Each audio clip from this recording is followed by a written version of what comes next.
Salut zusammen, ich bin der Bünzli und das ist Bünzli Breaking. Die Show, wo ich darüber rede, was mich diese Woche einfach komplett in den Ofen geschoben hat. Und diese Woche ist es immer noch mein Umzug. Und ehrlich, ich weiss nicht, wer die Idee hat, dass ein Mensch allein so viel Kartons tragen kann. Ich bin verdammt nochmal kein Gabelstapler, aber bevor einer fragt, nein, ich ziehe nicht ins Appenzell. Die haben erst 1990 gemerkt, dass Frauen auch Menschen sind. Ich ziehe aus dem Appenzell weg. Diese Woche reden wir darüber, woher eigentlich Begriffe links und rechts in der Politik kommen. Und ich will wissen, ob ihr eure Wahlunterlagen schon ausgefüllt und zurückgeschickt habt. Und bevor wir loslegen, falls ihr jede Woche Updates wollt, drückt irgendwo da unten auf Abonnieren. In unserem Alltag reden wir ständig über linke und rechte Politik. Für viele sind diese Begriffe Schimpfwörter oder Identitätsmarker, doch nur wenige können erklären, woher sie stammen und was sie bedeuten. Wir wollen die Begriffe entstauben. Wir gehen zu den historischen Wurzeln, erklären, wie Politikwissenschaftler links und rechts unterscheiden und zeigen, warum es neben der klassischen Achse für Wirtschaft auch noch eine zweite Achse für Autorität und Freiheit gibt. Wir sehen mal, welche Form der Politik uns wohin führt und was historisch so an Errungenschaften da sind. Wir betrachten, warum Islamisten politikwissenschaftlich eindeutig rechts stehen, obwohl sie religiöse Ideale vertreten, und warum rechte Parteien so oft mit wohlklingenden Namen versuchen, ihre tatsächliche Agenda zu tarnen. Und wir erklären, warum Verschwörungen für rechte Ideologien notwendig sind. Und falls wir was übersehen haben, lasst uns gerne in den Kommentaren wissen. Wir haben uns wirklich Mühe gegeben, das Ganze so mitte-radikal wie möglich aufzubereiten. Aber Spoiler, die Rechten kommen nicht gut weg. Viel neutraler schaffen wir das wirklich nicht. Fakten sind halt links. Die Bezeichnungen links und rechts entstanden 1789 während der Französischen Revolution. In der Nationalversammlung setzten sich die Abgeordneten, die die Macht des Königs einschränken und die Verfassung radikal reformieren wollten, auf die linke Seite des Saals. Auf der rechten Seite saßen die Vertreter, die den König verteidigten und die bestehende Ordnung bewahren wollten. Diese Sitzordnung wurde zur Metapher. Links stand für Veränderung und egalitäre Forderungen, rechts für die Bewahrung von Hierarchien und traditioneller Autorität. Die Begriffe verteilten sich über Frankreich hinaus und prägen politische Debatten weltweit. Links ist schon damals der Ort für freie Menschen und rechts ist der VIP-Bereich für Aristokraten, Oligarchen und die Leute, die denen gern Scheiße vor den Stiefeln lecken. Also basically MAGA, aber halt 1789. Die klassische Links-Rechts-Skala erfasst lediglich wirtschaftliche Unterschiede. Links steht für Umverteilung, höhere Steuern für Reiche und staatliche Eingriffe. Rechts steht für die Marktgläubigkeit, niedrige Steuern für Reiche und geringe Regulierung. Soziale und kulturelle Fragen lassen sich jedoch nicht sinnvoll auf dieser Achse abbilden. Das Political Compass Modell ergänzt die ökonomische Achse deshalb um eine zweite Dimension, die Achse zwischen Autoritarismus und Libertarismus. Autoritäre Positionen stellen Staat und feste Hierarchien über das Individuum. Libertäre Positionen betonen individuelle Freiheit und lehnen staatliche Kontrolle ab. Und wenn man die zwei Achsen zusammenlegt, sieht man auch endlich, wo die politischen Albträume wohnen.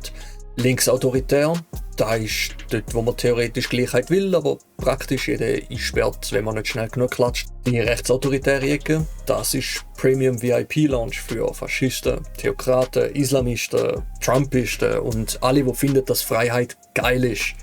Solange nur sie haben. Linkslibertär, das ist die Ecke, wo alles Richtige wünscht, aber niemand weiß, wer denn halt das Protokoll schreibt. Wäre eigentlich gut, Umsetzung schwierig. Und rechtslibertär, das ist der Ort für Leute, die sich ein Staat nur den leisten wollen, wenn er ihnen hilft, Steuern zu vermeiden. Aber sonst bitte niemandem. Also basically Coworking Space für Egoisten. Politikwissenschaftler definieren links und rechts über Grundwerte. Linke Ideologien betonen Gleichheit, soziale Gerechtigkeit und kollektive Verantwortung. Sie wollen Macht dezentralisieren, Institutionen demokratisieren und soziale Ungleichheit verringern. Dabei greifen sie auch zu radikalen Veränderungen, wenn sie bestehende Strukturen als ungerecht empfinden. Rechte Ideologien betonen Tradition, Hierarchie, Religion und die Autorität vom Staat, der Kirche oder patriarchalen Familien. Konservative sehen soziale Unterschiede als natürlich und glauben, dass zu viel Gleichheit die Ordnung gefährdet. Forschungsarbeiten zeigen, dass Menschen mit konservativen Einstellungen eher an eine hierarchische Weltordnung glauben und soziale Ungerechtigkeit akzeptieren, während Linke Gleichheit anstreben. Diese Unterscheidung gilt über unterschiedliche Kulturen und Zeiten hinweg. Und genau da wird der Unterschied so klar wie möglich. Linke wollen Macht teilen, Rechte wollen Macht behalten. Und um das rechtfertigen, muss man plötzlich erklären, wieso andere Menschen natürlich weniger verdienen, weniger können, weniger Recht haben. Und voilà, die gesamte Geschichte von rechter Ideologie in einem Satz. Die Wörter radikal und extrem werden häufig verwechselt. Radikalismus will die Wurzeln eines Problems anpacken, also das System verändern. Radikale Bewegungen fordern grundlegende Reformen, etwa die Abschaffung der Sklaverei, die Einführung des Frauenwahlrechts oder die Enteignung von Großgrundbesitzern. Radikale schließen andere Gruppen aber nicht aus. Sie bleiben im Rahmen der Demokratie. Extremismus hingegen lehnt die demokratische Ordnung ab oder ist bereit, sie mit Gewalt zu untergraben. Laut dem niederländischen Koordinator für Terrorismusbekämpfung sind Extremisten bereit, rechtliche Normen zu verletzen, um ihre Ziele zu erreichen. Im Klartext: Radikale wollen das System umbauen, Extremisten wollen Demokratie stürzen. Rechts verwüstet den Unterschied gern, weil jede Veränderung für sie schon irgendwie Terror ist. Und Linke erklären selten, weil sie sind ständig damit beschäftigt, den Laden vor den Extremisten zu retten. Klar, wenn du Angst vor Veränderung hast, fühlt sich jede Reform wie irgendein Meteorit an, aber Radikale haben Grundrechte erkämpft. Extremisten haben Konzentrationslager und Gaskammern gebaut. Und das sind nicht zwei Pole. Das eine ist Fortschritt, das andere ist Barbarei. Punkt. Untersuchungen zu politisch motivierter Gewalt zeigen deutliche Unterschiede zwischen linker und rechter Szene. In den USA verübten rechte Extremisten den Großteil der tödlichen Anschläge im Inland. Diese Anschläge richteten sich meist gegen Menschen: Juden, Afroamerikaner, Migranten oder Politiker. Linksextreme Gruppen wie die Animal Liberation Front attackierten dagegen vor allem Eigentum: Tierfabriken, Baustellen oder Banken. Look, ich habe das Gefühl, ich muss das sagen. Gewalt ist in kleinerer Form gerechtfertigt. Also, ja, gegen Gewalt irgendwie schon. Aber jetzt, wo wir das mal gesagt haben, es zeigt sich ein Muster. Rechte Gewalt zielt darauf, Menschen auszuschliessen oder zu vernichten. Linke Gewalt richtet sich gegen das Symbol vom System. Der Unterschied folgt einem Menschenbild. Rechtsideologen betrachten Menge Menschen als weniger wert und legitimieren deren Ausschluss. Linke Ideologien bekämpfen strukturelle Macht, nicht Personen. Aber ja, klar, die Antifa hat eine Baustelle sabotiert und irgendein SUV anzündet. Ist schlimm, so Rip Toyota Highlander. Gone, but not forgotten. Rechtsradikale hingegen haben Menschen ermordet. Das gleichzusetzen bedeutet, Gewalt gegen Menschen und Gewalt gegen Sachen moralisch zu verwischen. Und die Rechten sind die Ersten, die dann rumheulen, wenn man ihnen mal in die Fresse haut, anstelle von gegen den Reifen zu treten. Im 19. Jahrhundert arbeitete die Schweiz 12 bis 14 Stunden am Tag, 6 Tage die Woche, Kinder inklusive. Die ersten Arbeitervereine forderten schon in den 1860er Jahren kürzere Arbeitszeiten, aber die Industrie blockierte alles. Der Wendepunkt kam mit dem Landesstreik von 1918. Trotz Niederschlagung und Repression führte er 1919 zur 48-Stunden-Woche. Das war kein Geschenk der Wirtschaft, es war Druck, Organisation und linker Kampf. Das Wochenende kam noch später. Bis weit ins 20. Jahrhundert hinein war der Samstag ein normaler Arbeitstag. Erst durch Gesamtarbeitsverträge und jahrzehntelangen gewerkschaftlichen Kampf entstand der freie Samstagnachmittag. Und schlussendlich der freie Samstag. Kinderarbeit war in der Schweiz währenddessen völlig normal, besonders in Textilregionen wie Glarus und St. Gallen. Erst das Fabrikgesetz von 1877 verbot Nachtarbeit für Kinder, setzte ein Mindestalter und führte Fabrikinspektionen ein. Und auch das passierte nur, weil die Gesellschaft Druck machte, sicher nicht, weil Unternehmen plötzlich ein Gewissen entdeckten. Das Narrativ von den fleissigen Unternehmer, wo der Arbeiter Fortschritt schenkt, ist halt einfach historisch falsch. Rechte lieben das Märchen, weil es von der einfachen Wahrheit befreit. Ohne Arbeitskämpfe gäbe es heute weder das Wochenende noch eine maximale Wochenarbeitszeit. Übrigens, ich bin Mitglied bei der Uni. Die sozialen Sicherheitssysteme der Schweiz, VG, SUVA, AHV, IV, existieren nur wegen jahrzehntelangem Druck der Arbeiterbewegung. Die Unfallversicherung kam 1918, weil Fabrikarbeit so gefährlich war, dass ganze Familien ruiniert wurden. Die AHV war ein politischer Erdrutsch und wurde gegen den massiven Widerstand konservativer und wirtschaftsliberaler Kräfte durchgesetzt. Sozialstaat war nie ein Konsens, es war ein Kampf. Und genau deshalb ist er wichtig. Wenn die Existenzgrundlage staatlich abgesichert ist, nimmt niemand einen Job für einen Hungerlohn. Sozialversicherungen sind nicht nett. Sie definieren den Mindeststandard, unter den Arbeitgebende nicht drücken können. Also Wesley, halt mal deine Schelle.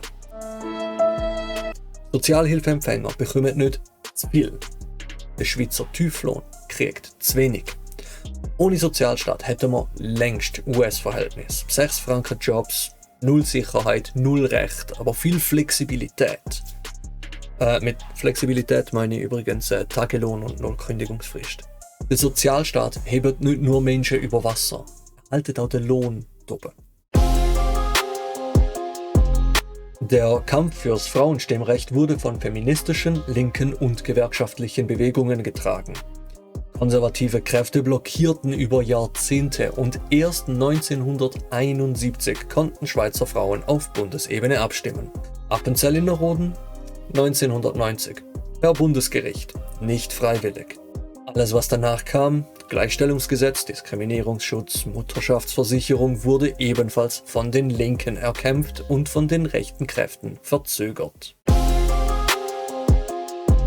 Schulpflicht, öffentlicher Zugang zu Bildung, Universitäten und Fachhochschulen wurden stark von progressiven Kräften aufgebaut.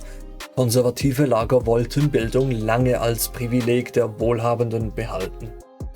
Auch die großen Schweizer Umweltgesetze, das Umweltschutzgesetz, Gewässerschutz, Abgasregeln wurden durch Druck von Umweltbewegungen und linken Parteien durchgesetzt. Wieder mal die Linke. Frauen haben bis 1990 warten und erst ein Bundesgerichtsurteil hat die konservativen Herren auch dazu gezwungen, Frauen überhaupt als Bürgerinnen zu akzeptieren. Und genau diese Leute behaupten heute, Gleichstellung sei erreicht. Nicht. Frauen erzählen seit Jahrzehnten, wie sie behandelt werden. Die Frage ist nicht, ob sie reden. Die Frage ist, wieso dass wir nicht zulassen. Frauen melden sexuelle Belästigung und Übergriff und werden gefragt, ob sie überreagieren. Frauen sterben häufiger an Herzinfarkt, weil Symptome passen nicht ins männliche Lehrbuch. Medizin basiert bis heute auf dem Durchschnittsmann. Frauenkörper sind Zusatzmodul. Optional. Im Nothelferkurs lernst du die stabile Seitenlage, aber niemand erwähnt, dass bei der Frau auf links legen musst, wegen Blutfluss, Organlage. Im Job gleiche Kompetenz, gleiche Leistung, aber Protokoll dürfen sie trotzdem schreiben. Die Lohnlücke wird wegdiskutiert, Statistiken, Gefühl. Und das alles in einem Land, wo Frauen erst seit 44 Jahren wählen dürfen. Also in einem Kanton erst 34 Jahre als vollwertige Bürger überhaupt angesehen werden. Aber genau die Leute, die da blockiert haben, behaupten jetzt heute, Gleichstellung haben wir erreicht. Ja, klar. Gleichstellung. Sicher doch, ja. Ja, schauen wir mal, was die Rechten so erkämpft haben. Oh boy. Konservative oder rechtsbürgerliche Politik wirkt oft wie eine Bremse, hat aber in bestimmten historischen Momenten wichtige stabilisierende Funktionen übernommen. Klassische Konservative betonen Tradition. gewachsene Strukturen und rechtliche Ordnung und bewahren dadurch Institutionen wie Parlamente, Gerichte und Gewaltenteilung vor überstürzten Umbrüchen. Nach dem Zweiten Weltkrieg spielten etwa christdemokratische Parteien in Europa eine zentrale Rolle beim Aufbau der Europäischen Gemeinschaft.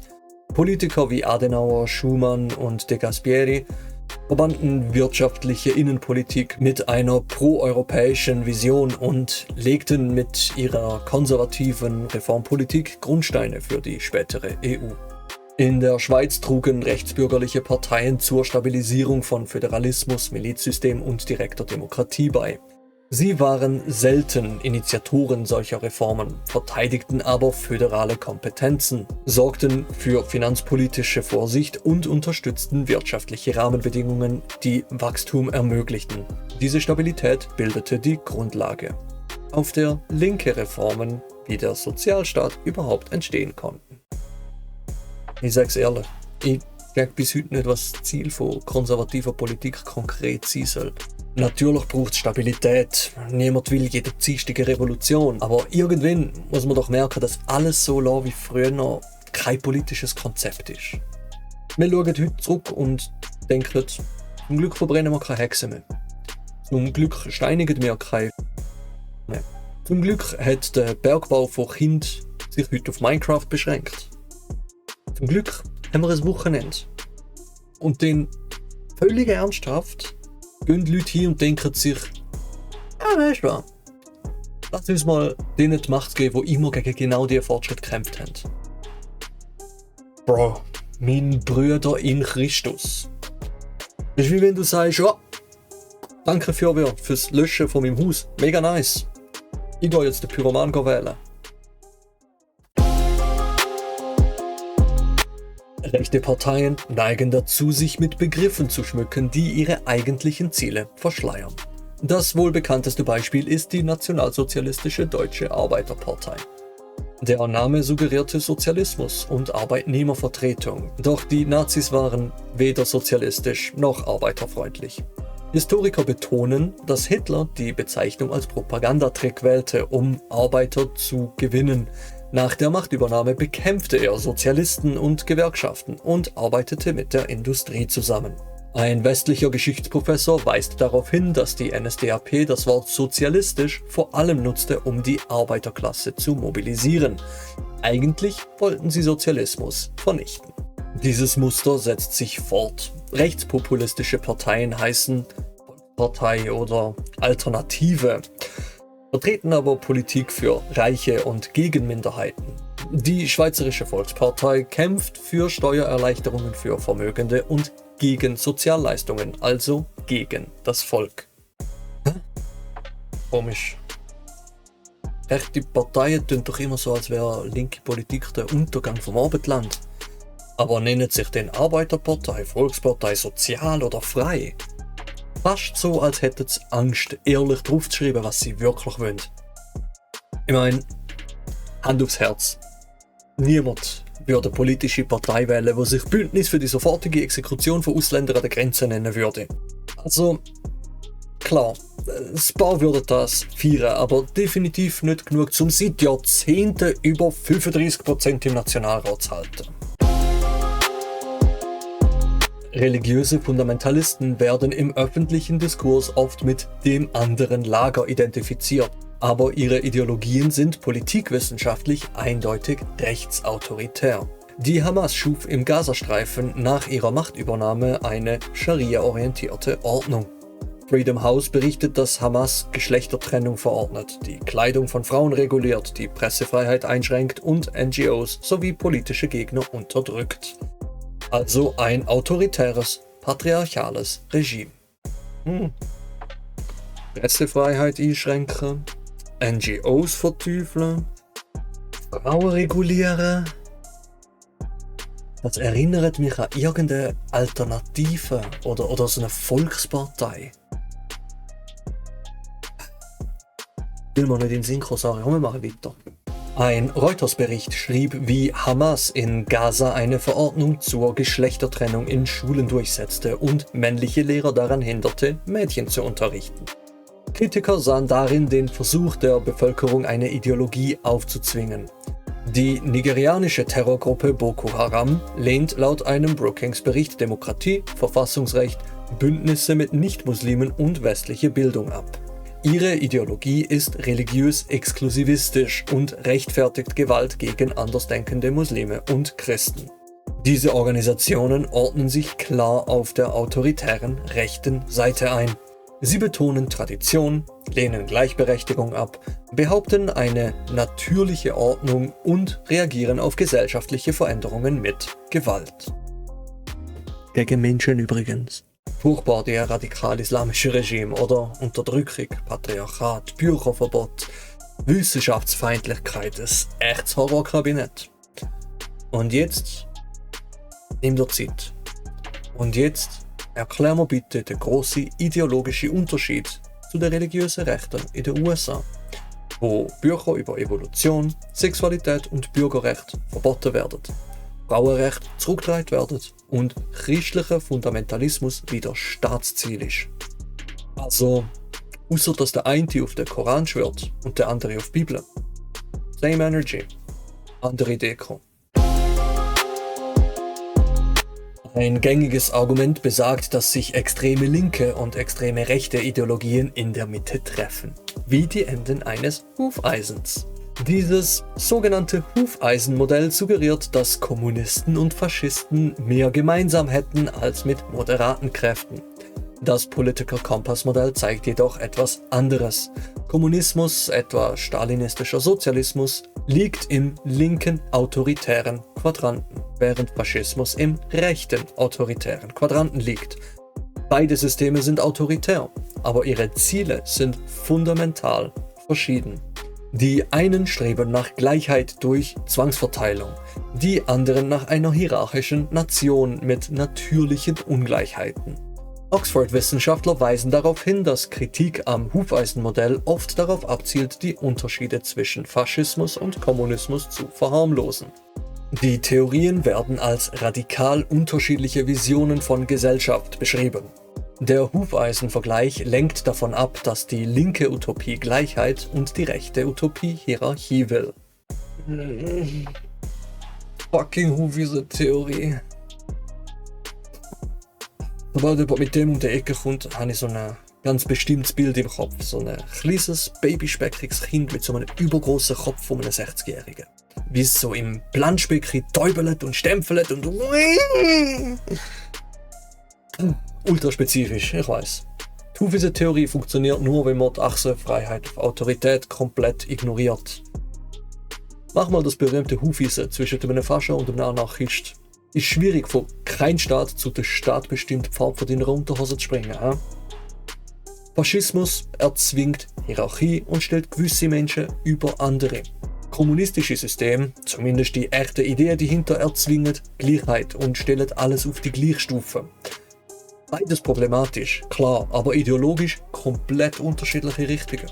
Und bevor jetzt jemand von seinem 3-Meter-Brett in das Planschbecken reinscheisst und mit einem «Aber die Sowjetunion» auch noch reingumpelt. Der Staat hat Kommunismus draufgeschrieben, klar, hat aber Oligarchie drin gehabt.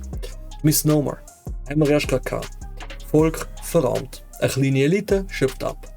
Nichts links dran, einfach autoritäre Machtpolitik mit einem roten Anstrich. Und jetzt mal ehrlich. Gleichsetzung von links und rechts, weil beides extrem ist, ignoriert komplett, woher die Extreme entstehen. Rechtsextreme Ideologie untergrabt eine demokratische Gesellschaft. Linksextreme Bewegungen entstehen als Reaktion auf das. Ganz simpel. Keine Rechtsextreme, keine Linksextreme. Ach ist, keine Linksextreme, Gaskamera.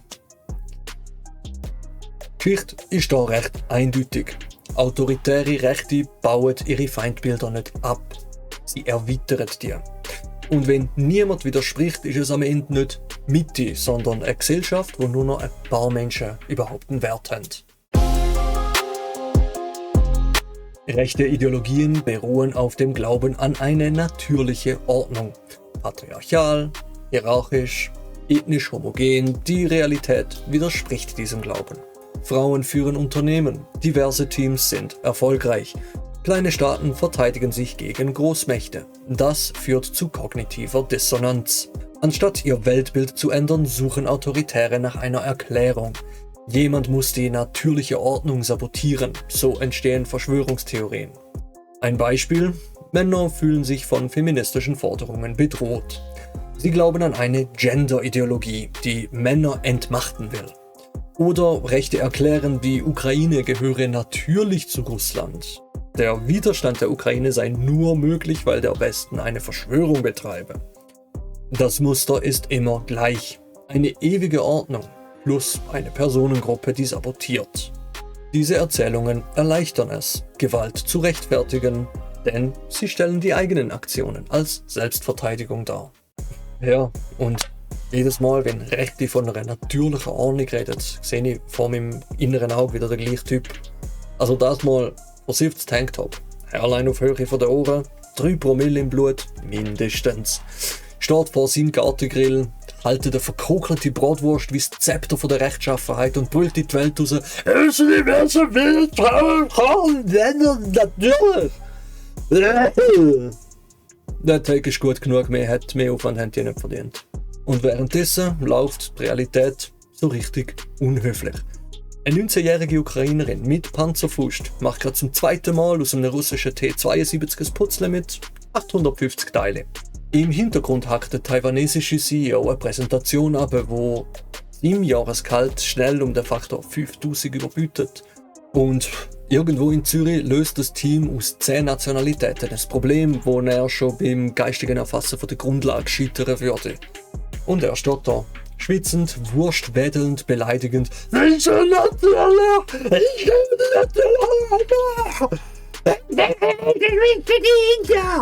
Der Gender! Der Verbaliste! Oh, mein Bruder in Christus. Niemand sabotiert deine natürliche Ordnung. Die hat nie existiert. Menschen sind nicht unterschiedlich viel wert. Die Idee, dass Herkunft oder Geschlecht über deine Fähigkeiten entscheidet, ist kein Naturgesetz. Es ist Fantasie von Leuten, die sonst in keinem Wettbewerb bestehen würden. Wer natürliche Ordnung braucht, hat Angst vor der echten. Am 6. Juni 1944 landeten über 150.000 alliierte Soldaten in der Normandie. Bis zum Abend waren rund 160.000 Soldaten an Land und brachten eine riesige Armee in das von Hitler besetzte Europa. Die Landung war die größte amphibische Invasion der Geschichte und der Beginn des Endes der NS-Herrschaft. Sie ermöglichte den Vormarsch im Westen, während die Sowjets im Osten drängten.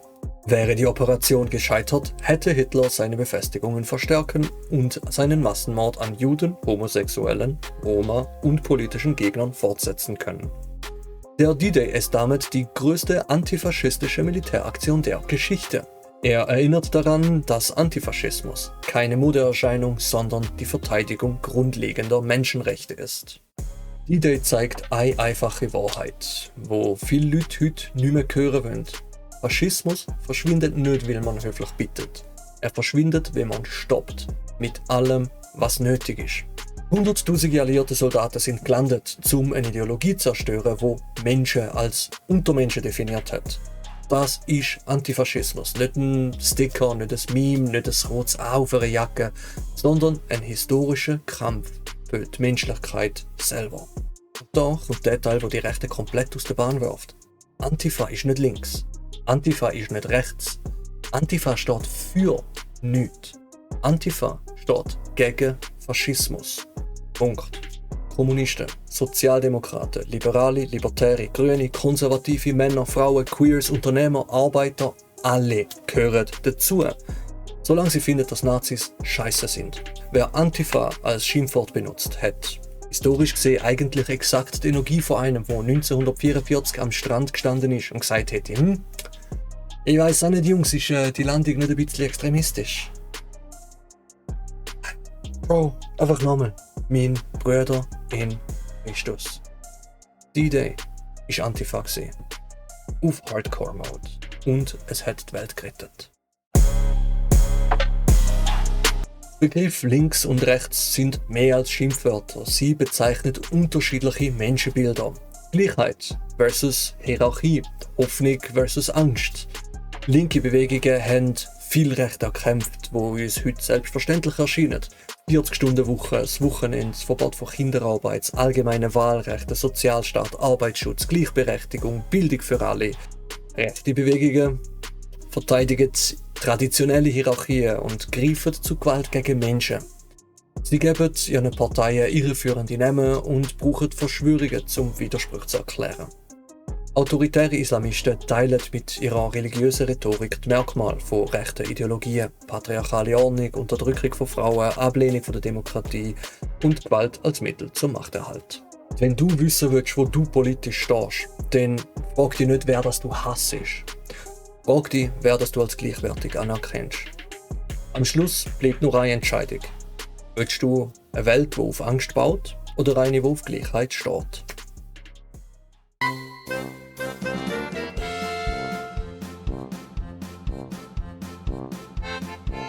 Ah ja genau, weil Leute dumm sind. Mach einen Schnitt, also warte mal schnell, wenn du jetzt das Video schaust, auf die linke Seite, jetzt in der Werkstatt, ich kann eine Guillotine bauen. Paket Strich, das hat es einfach raus. Jetzt hure holprig gewesen, leckt du dir. Links, also von dem, was es sieht, oder links, weil da links ist. Nice. Frauenwahl links. Was wird jetzt? Honk. Brennen der Laden.